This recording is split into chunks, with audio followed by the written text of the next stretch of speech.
নমস্কার বন্ধুরা, ভালো আছেন? আবার একটি ইউটিউব চ্যানেলে নতুন ভিডিওতে সুস্বাগতম। লেবু জলে যত উপকারিতা জানলে অবাক হবে আপনি। তো চলুন ভিডিওতে যাওয়া যাক। এক গ্লাস জল আর একটি আস্ত লেবুর রস শরীরের অতিরিক্ত মেদ ঝরাতে পানীয় অনেকের ক্ষেত্রে বেশ কার্যকর। অনেক ব্যায়ামবিদ ও খাদ্যতালিকা এই পানীয় সারা খাওয়ার পরামর্শ দেন। শুধু ওজন কমানোর ক্ষেত্রে নয়, এর পাশাপাশি লেবু জলে রয়েছে আরও অনেক উপকারিতা। শুধু সকালে নয়, লেবু জল খেতে পারেন দিনের বেলায়, যে কোনো সময় খালি পেটে। আর লেবুর অ্যাসিডিটির মাত্রা বেশি বলে অনেক চিকিৎসকই তা বেশি খেতে নিষেধ করেন। সেক্ষেত্রে হালকা গরম জল লেবু মিশিয়ে খেলে অ্যাসিডিটি আক্রমণ করতে পারে না। লেবুর মধ্যে থাকা ভিটামিন সি ও তার অ্যান্টিঅক্সিডেন্ট আপনাকে বাঁচাতে অনেক অসুখ থেকে।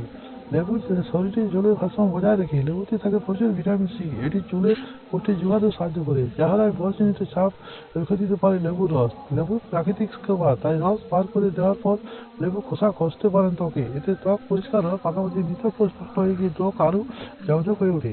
প্রতিদিন লেবুর রস কিন্তু আপনার বদহজম কমিয়ে দিতে সক্ষম, তাই মুখে দুর্গন্ধ রোধেও লেবু জল উপকারী। লেবুর জল মুখ কুচি করতে মানুষের স্বাদকারক সতেজ সুস্থ থাকে। লেবু শরীরে টক্সিক পদার্থ বার করে দেয়, তাই যেকোনো অসুখে আক্রান্ত হওয়ার সংখ্যা কমে। শরীরে অনেক জীবাণুকে ধ্বংস করতে পারে লেবু জল।